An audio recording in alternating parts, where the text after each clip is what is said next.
Hello दोस्तों, जय हिंद। कैसे हो आप सभी? आप सभी का तार लर्निंग इंस्टीट्यूट TLI में स्वागत है। पिछली क्लास में हमने देखा था कि कैसे पहले राज्य व्यवस्था का हमने विभाजन देखा था, बांटा संवैधानिक ढांचा कॉन्स्टिट्यूशन फ्रेमवर्क में सरकार की कार्यप्रणाली के बारे में केंद्र सरकार, राज्य सरकार, स्थानीय निकाय, प्रदेश के सरकार, केंद्र शासित प्रदेशों के संवैधानिक निकाय, ये हमने सब पहले की क्लासों में देखा था। इसके बाद संवैधानिक ढांचा में ऐतिहासिक पृष्ठभूमि के अंदर हमने देखा था कि हिसाब से कंपनी का शासन हुआ था। 1773 का रेगुलेटिंग एक्ट, उसमें क्या था क्या नहीं था। कंपनी के शासन कब से कब तक? 1773 से 1858 तक चला। और फिर इसके बाद ब्रिटिश क्राउन का शासन 1858 से 1947 तक। 1947 में फिर भारत हमारा आज़ाद हो जाए तो कंपनी के शासन के अंतर्गत 1773 का रेगुलेटिंग एक्ट देखा था हमने। फिर इसके बाद हमने 1781 का संशोधन अधिनियम देखा था। इसमें स्थायी बंदोबस्त कानून कहा गया। इस 1781 के एक्ट को 1773 की खामियों को ठीक करने के लिए लाया गया था। इसके बाद हमने 1784 का पिट्स इंडिया एक्ट देखा था। इसमें कंपनी के राजनैतिक एवं व्यापारिक कार्यों को अलग किया गया था। वो गवर्नर जनरल के अधिकारों में वृद्धि की गई थी। तो पहले 1+4 का था, तो फिर 1+3 का कर दिया गया था। फिर इसके बाद हमने 1786 संशोधन अधिनियम के बारे में देखा। लॉर्ड कॉर्नवालिस को बंगाल गवर्नर बनाने के लिए लाया गया था। इस एक्ट में 2 प्रमुख प्रावधान थे। विशेष मामलों में गवर्नर जनरल के निर्णय को रद्द करने, यानी काउंसिल ने तो निर्णय दिया, उसे न मानने का अधिकार, और गवर्नर जनरल को सेनापति का अधिकार दिया गया था।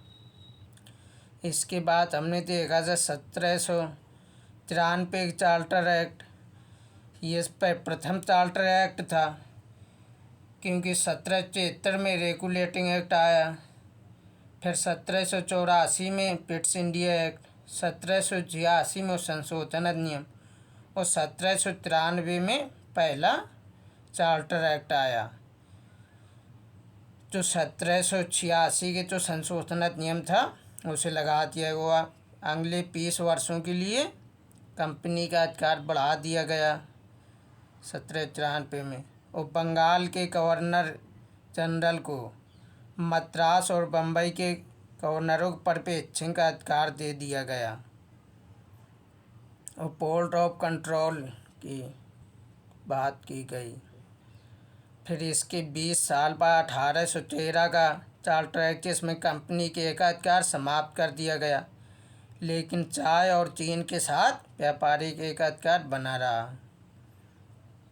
और इसी 1773 के एक्ट में ईसाई मिशनरियों को भारत आने की छूट दी गई।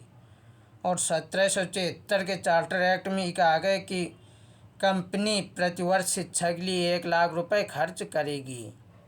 इसके बाद 1833 का चार्टर एक्ट आएगा।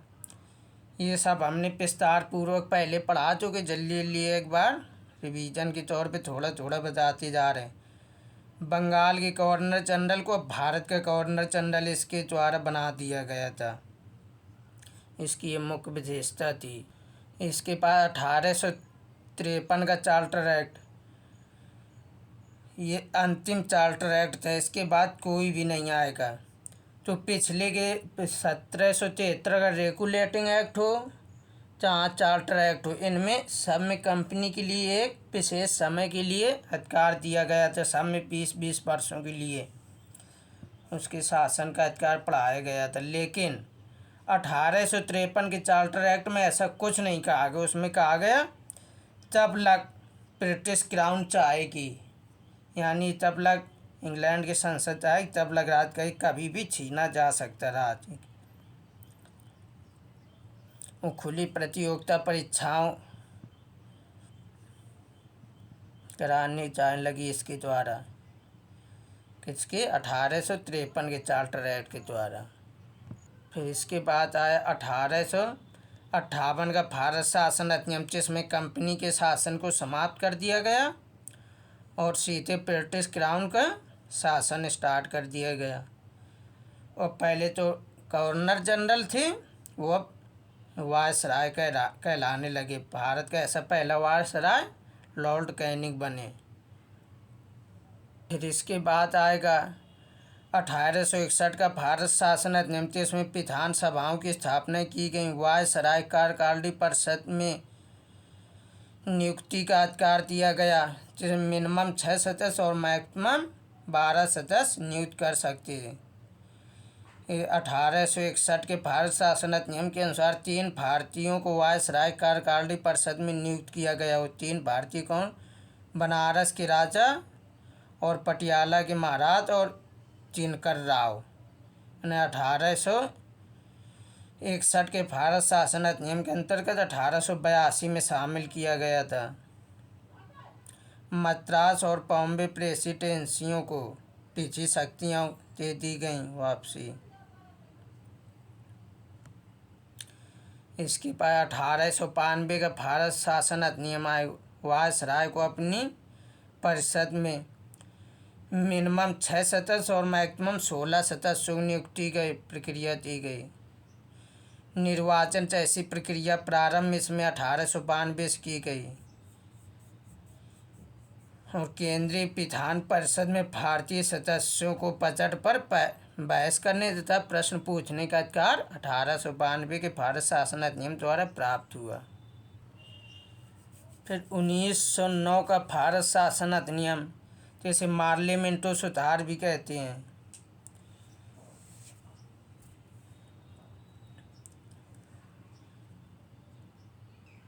उन्नीस सौ नौ के भारत शासन अधिनियम यानी पार्लियामेंटो सुधार की सबसे बड़ी व्यवस्था जो पृथक निर्वाचन था, इससे पृथक निर्वाचन की नींव पड़ी। इसके बाद 1919 का भारत शासन अधिनियम, जिसे मार्केटिव ट्रांसपोर्ट सुधार भी कहते हैं। इसमें केंद्र को द्विसदनीय व्यवस्था की गई। उच्च सदन जिसमें 60 सदस्य और केंद्रीय निम्न सदन, केंद्रीय विधानसभा नाम दिया गया निम्न सदन को, जिसमें 144 सदस्य थे। प्रांतों में द्वैत शासन की व्यवस्था प्रारंभ की। केंद्र में द्विसदनीय व्यवस्था और प्रांतों में द्वैत शासन। द्विसदनीय और द्वैत शासन दोनों अलग अलग है। ये पीछे तो हमने पढ़ा है, तब ये इन्हें विस्तार से बता दिया था, तो इन्हें ना पता हो पीछे क्लास देख लें। प्रांत ठीक इसकी और जो पृथक निर्वाचन व्यवस्था थी उसे सांप्रदायिक निर्वाचन का उसे और बढ़ा दिया गया, सिक्कों को भी दे दिया गया। इसके बाद साइमन आयोग भारत आया था, उसके बारे में हमने देखा साइमन कमीशन के बारे में कि ये से इसका गठन हुआ था। नवंबर 1927 में भारत आया था 1928 में, और साइमन कमीशन ने अपनी रिपोर्ट 1930 में सौंपी थी। इसमें कुल 7 सदस्य 1+6 का इसका स्वरूप थे। इसके अध्यक्ष सर जॉन साइमन थे। इसके बाद भारत शासन अधिनियम 1935 के बारे में देखा था। इसमें 321 धाराएँ थी, 10 अनुसूचियाँ थी। अखिल भारतीय संघ के निर्माण का वर्णन किया गया था। इसमें प्रांतों में द्वैत शासन समाप्त कर दिया कि उन्हें स्वायत्तता दे दी गई थी।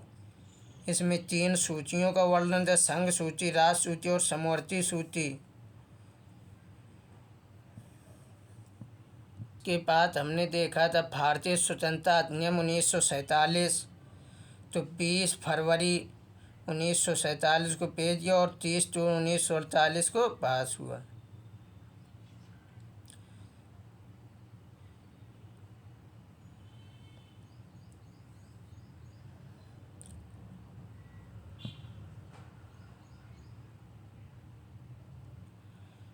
इसी के साथ हमने इसके जस्ट पिछली क्लास में संविधान सभा की मांग के बारे में पढ़ा था। संविधान सभा की कब किसने मांग की कि सर्वप्रथम मांग 1895 में बाल गंगाधर तिलक ने, 1934 में एम.एन. रॉय ने, स्वराज पार्टी ने पहली बार 1924 में किसी दल के रूप में मांग की थी। 1922 में गांधी जी ने यंग इंडिया नामक पत्रिका के माध्यम से मांग की थी संविधान सभा की। 1935 में पहली बार कांग्रेस ने संविधान सभा की मांग की और 1937 के लखनऊ अधिवेशन में से दोहराया था। 1942 में क्रिप्स मिशन ने संविधान सभा को स्वीकार किया था, तो ब्रिटिश गवर्नमेंट की तरफ से क्रिप्स मिशन आया था। फिर इसके बाद में पहली बार 1946 में कैबिनेट मिशन भारत आए, जिसमें 3 सदस्य थे। 1946 में तब कैबिनेट मिशन भारत आया, उस समय वहाँ प्रधानमंत्री ब्रिटेन के एटली साहब थे, क्लीमेंट एटली। कैबिनेट मिशन 3 सदस्य पास गए थे। पी से पैथिक लॉरेंस, तो इसके अध्यक्ष थे। ए से A.B. अलेक्जेंडर और एस से स्टोफर क्रिप्स। भारतीय संविधान सभा का निर्माण कैबिनेट मिशन के आधार पर ही हुआ। आज हम संविधान सभा के गठन के बारे में देखेंगे। ये पिछला क्लास इसलिए रिवाइज करा कि काफ़ी समय से क्लास टेक्निकल प्रॉब्लम मान नहीं चल पाई थी, तो मैं पिछला एक बार थोड़ा बताते हुए चलें। थोड़ा टाइम लगेगा लेकिन कंफर्म हो जाएगा, पूरा एकदम क्लियर हो जाएगा पिछला क्या था क्या नहीं, कितना कि इतने दिन क्लास नहीं चली, आप लोगों ने देखा भी नहीं होगा। तब संविधान सभा का गठन के बाद, संविधान सभा का गठन कैबिनेट मिशन के प्लान के आधार पर क्यों हुआ था, ये हम पिछली क्लास में बता चुके। इसका संविधान सभा का निर्माण हुआ था, ये अनुपातिक प्रतिनिधित्व एकल मत संक्रमण पद्धति द्वारा हुआ था, जैसे STVS पद्धति बोलते हैं। इसमें तो सदस्यों की नियुक्ति इस आधार पर की गई थी, और कितनी जनसंख्या पर, लगभग 10 लाख जनसंख्या पर एक सदस्य की नियुक्ति की गई थी। संविधान सभा में कुल 389 सदस्य थे, जिनमें से 296 ब्रिटिश भारत से और 93 देशी रियासतों से थे। हर एक प्रांत के लिए देशी रियासतों की उनकी जनसंख्या के आधार पर सीटों का आवंटन किया गया था। संविधान सभा आंशिक रूप से मनोनीत थी और अधिकांश रूप से निर्वाचित, क्योंकि जो देशी रियासत थी उनके प्रतिनिधियों को मनोनीत किया गया था। वहाँ आगे तो देशी रियासतों के तो हेड थे यानी राजा थे, वहाँ आगे राजा उन्होंने वहाँ चुनाव नहीं हुए थे, अपने मनोनीत किए थे, और सभी देशी रियासतों ने इनमें भाग भी नहीं लिया था। इसमें संविधान सभा में 15 महिलाएं भी शामिल थीं, और अनुसूचित जाति के सदस्य 26 से, और अनुसूचित जनजाति के सदस्य 33 इसमें थे। मुस्लिम समाज के 79 सदस्य थे, और सिख समाज से 4 सदस्य थे, और समान वर्ग से इन्हें छोड़ दिया जाए तो बाकी बचे, उन्हें सबको समान वर्ग में गिनते 213 सीटें उन्हें प्राप्त हुई थी। देशी रियासतों में सबसे अधिक सदस्य मैसूर से थे, जहाँ 7 सदस्य थे, और ब्रिटिश प्रांत में सर्वाधिक सदस्य यूपी से, संयुक्त प्रांत यूनियन प्रोविंस से थे, जो इस समय जैसे उत्तर प्रदेश कहते हैं। यूपी तब भी था और यूपी अब भी है, लेकिन यूपी को सम फुल फॉर्म यूनियन प्रोविंस था यानी संयुक्त प्रांत, अब उत्तर प्रदेश है, जिससे 55 सदस्य थे। उसमें कुछ देशी रियासतों ने भाग भी नहीं लिया था, जैसे हैदराबाद हो गया, जम्मू कश्मीर हो गया, और कई देशी रियासतें थीं जिन्होंने भाग नहीं लिया था। और गोवा हो गया और पुडुचेरी हो गया, ये तो भारत में उस समय थे नहीं। गोवा में पुर्तगालियों का अधिकार था, पुडुचेरी में फ्रांसीसियों का अधिकार था, तो वो शामिल नहीं हुए थे। और इसके बाद भारत पाकिस्तान, पहले जो संविधान सभा का थे जो उस समय कितने इसमें सदस्य, 389। इसके बाद भारत पाकिस्तान का विभाजन हुआ, तो विभाजन बाद भारत के पास 299 सदस्य बचे, क्योंकि 90 सदस्य पाकिस्तान में चले गए थे। और तो संविधान सभा की अंतिम बैठक हुई जिसमें हस्ताक्षर हुए थे, 284 सदस्य शामिल थे जिन्होंने हस्ताक्षर किए थे। आज तो पिछले समझाने में बहुत टाइम निकल गया, चलो इसे जल्दी थोड़ा सा लिख लेते हैं।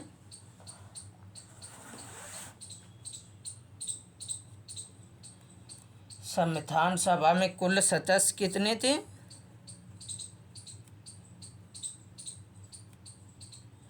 संविधान सभा में कुल सदस्य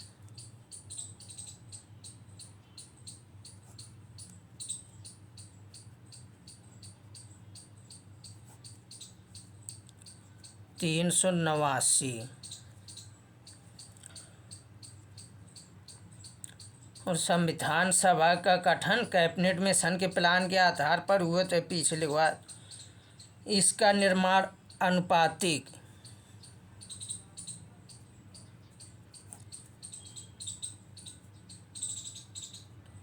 इसका निर्माण अनुपातिक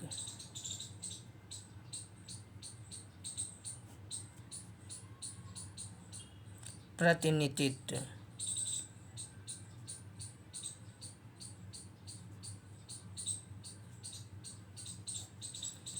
की एकल मत संक्रमण पद्धति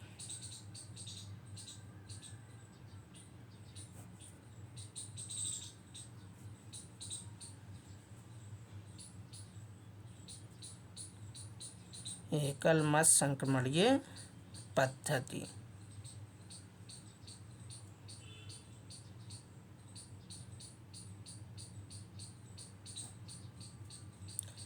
यानी STVS single port transfer system के आधार पर हुआ था। एक सदस्य की नियुक्ति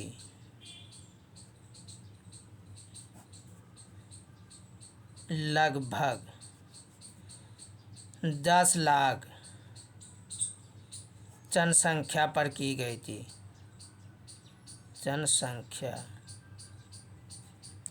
एक सदस्य की नियुक्ति लगभग 10 लाख जनसंख्या पर की गई थी।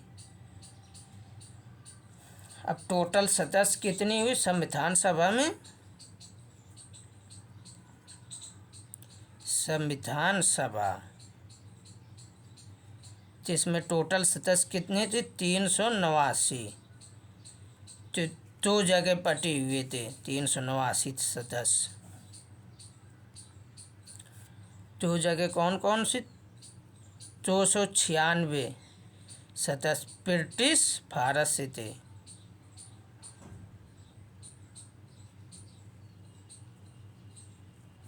ब्रिटिश भारत। और बचे 93 सदस्य देशी रियासत। ब्रिटिश भारत तो सीधे उनके अधिकार क्षेत्र में था, और देशी रियासत तो देशी रियासतें देशी राज थे उनके, मतलब जिनमें राजा राज कर रहे थे, इनके कंट्रोल में तो थी लेकिन पूर्णतः कंट्रोल में नहीं थे, इनके शासन वहाँ राजा देख रहे थे। आंतरिक नीति उनकी। अब ब्रिटिश भारत 2 भागों में बटा था, ये दो भाग कौन कौन से थे ब्रिटिश भारत के? इसमें 11 प्रांत थे जिसमें 292 सीटें। 11 प्रांतों से ब्रिटिश भारत 11 प्रांतों में बटा हुआ था।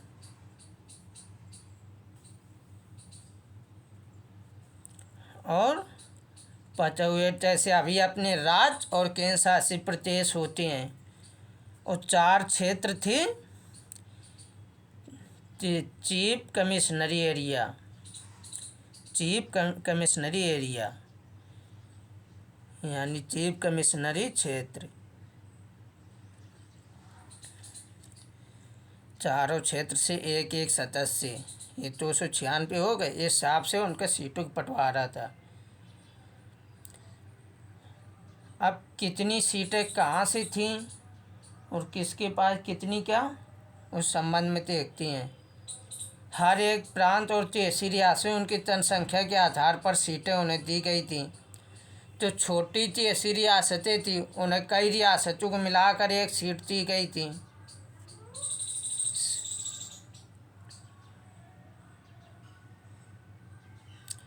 कई रियासतों को मिलाकर एक सीट दी गई थी।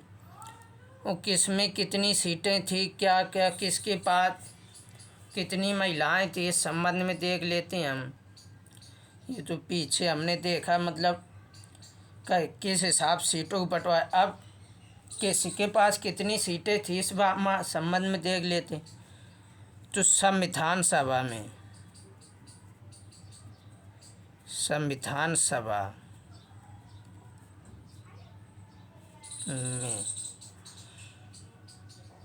कुल कितने 389 में 15 महिलाएं थी।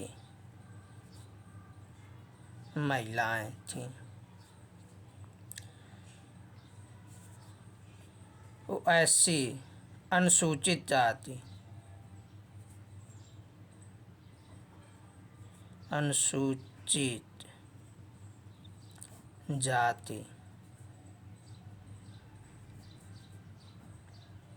SC की कितनी सदस्य थे? 26 सदस्य थे। वो अनुसूचित जनजाति के अनुसूचित जनजाति ST शेड्यूल ट्राइब इसके 33 यानी 33 सदस्य थे। और मुस्लिम वर्ग के सदस्य कितने थे? मुस्लिम के 79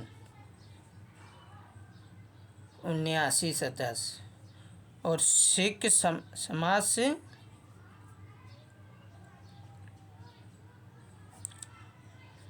4 सदस्य। अब इन्हें अनुसूचित जाति, अनुसूचित जनजाति, मुस्लिम और सिखों को हटा दिया जाए तो बचे सब किसे समान वर्ग में जोड़ा जाए। समान वर्ग के सदस्यों की संख्या 213 थी।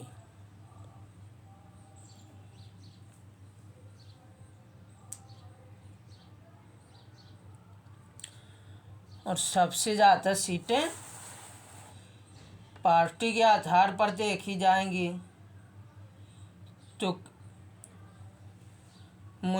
तो प्रमुख पार्टी जो समय मुस्लिम लीग और कांग्रेस, भारतीय राष्ट्रीय कांग्रेस या कांग्रेस। तो भारतीय राष्ट्रीय कांग्रेस को कितनी सीटें मिली थी? 208 सीटें। और मुस्लिम लीग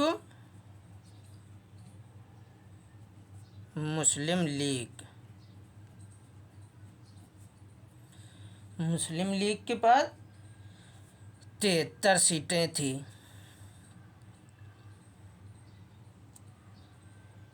और अन्य छोटे समूह व कुछ स्वतंत्र तो लड़ते निर्दलीय, उनके पास सब अन्न पार्टी व निर्दलीय सदस्य कितने बचे? 208 ये हो गए, 73 ये हो गए, तो 15 बचे। उनके कितने 15 सीटें उनके पास थी और 93 सीटें तहसील रियासतों के तो भर नहीं पाई क्योंकि सारे तहसील रियासतों ने भाग नहीं लिया। काफ़ी ने अपने आप खुद को संविधान सभा से अलग रखा। तहसील रियासतों में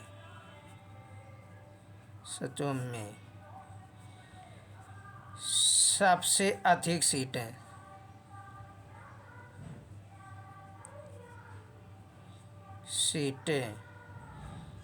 मैसूर के पास थी,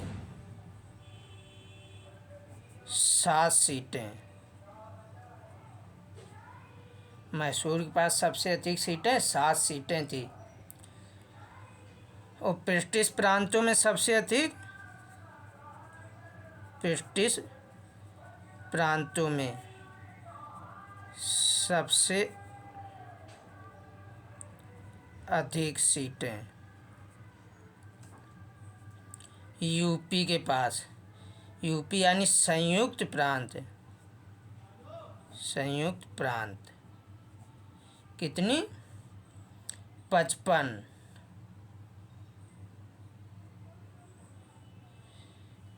सीटें। जब 55 सीटें तो 55 ही सदस्य होंगे और मैसूर से 7 सदस्य थे। फिर इसके बाद भारत पाकिस्तान के बाद में विभाजन हो जाएगा। तो भारत विभाजन के बाद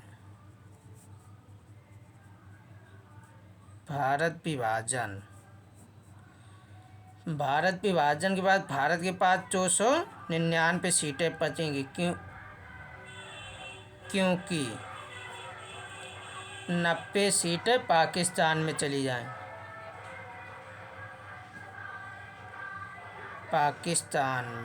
जाएंगी। ठीक।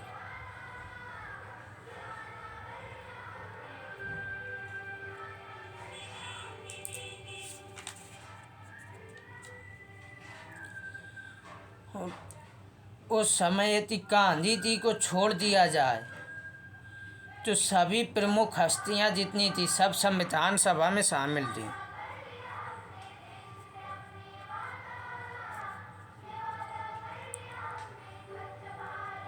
उस समय की सभी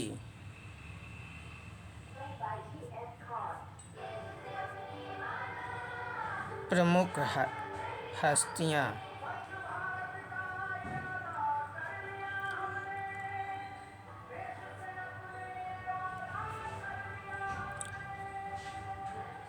संविधान सभा में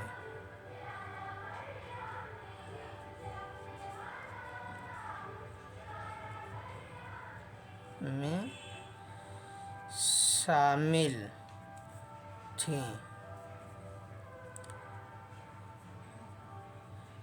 गांधी जी को छोड़कर, क्योंकि गांधी जी संविधान सभा में शामिल नहीं हुए थे।